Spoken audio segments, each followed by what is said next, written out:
Buuhoodle xarunta gobolka Cayn waxaa habeennimadii xalay ka da'ay roob mahiigaan ah roobkaasoo socday muddo 7 saacadood roobkan ayaa maasheeyay guud ahaan deegaanada inta badan deegaanada ku xeeran magaalada Buuhoodle xilli ay ka jireen xanuuno ba'an oo saameeyay dad iyo duunyo maalmihii ugu dambeeyay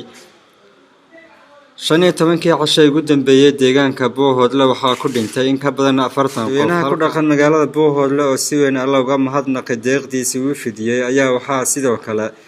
roobkani ay saameyn weyn ku yeesheen qaar ka mid ah guryaha ku yaala magaalada Buuhoodle iyo masaajidada ku yaala ilaahay baa kun jeer mahadle haddana ilaahay baa loogu xamdinaqa waxaan oolahay dadkan waxaad sheeganaya doondoonaya yaa idinku biyuudi la tegi annagu idinka reebi mayna imikaba hadda guriga dhexdiisii baan taagana waa guriga aad aragtaan intuu leegay jirmiyo aleeg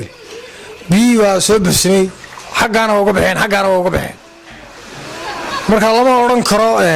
biyahani waa si buxsameen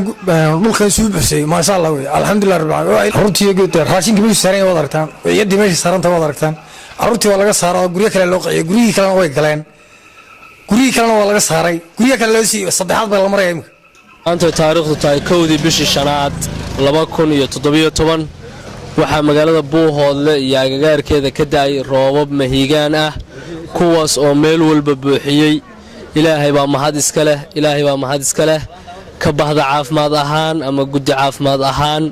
barnaamijkan wax badan buu na tarayaa waayo waxaa jiray xanuuno haraad gaajo iyo wax badan barnaamijkan sina waa uga digaynaa sina waa ugu diirsanaynaa waxaan ka digaynaa biyaha roobka ee balliyada galay in biyaha marka la cabayo maxaan inta la iska filteraaleeyo ama la iska karkariyo insha Allah balliyada iyo meel kasta waa noo buuxaan saaka alxamdulillah ilaahay bay mahad u sugnaatay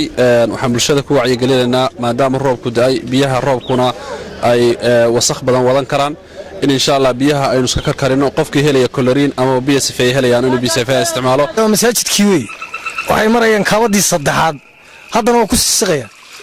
waxaa loo dhowyay imika inaan lagu gurmado kitaabada laga soo guro haddii alla matidkii saddexaad alxamdulilaahi rabbil caalamiin ilaahay waano gargaarka ilaahay waa ka gargaarka ilaahay baanu helay bini aadam gargaarkiisu waxba ma tare kana gargaar ilaahay waxaa helay roob aad iyo aad loogu qabowsaday oo loogu dogsaday ilaahay baa mahaddaas kale hadda waad aragtaan si biyuhu u jiifaan aad baa lagu qabowsaday waa laga raysanaya biyo la'aantii naqfar badan waa soo saaraya waad aragtaan ma sha Allah roob waxa aad noo helay boqolkiiba dadkii aad ugu qabowsadeen waayo insha Allah taala loo aayi doono ilaahay baan marka kuwaad u mahadnaqin doonaa dadka waxaan ku waaninayaa reer Buuhoodle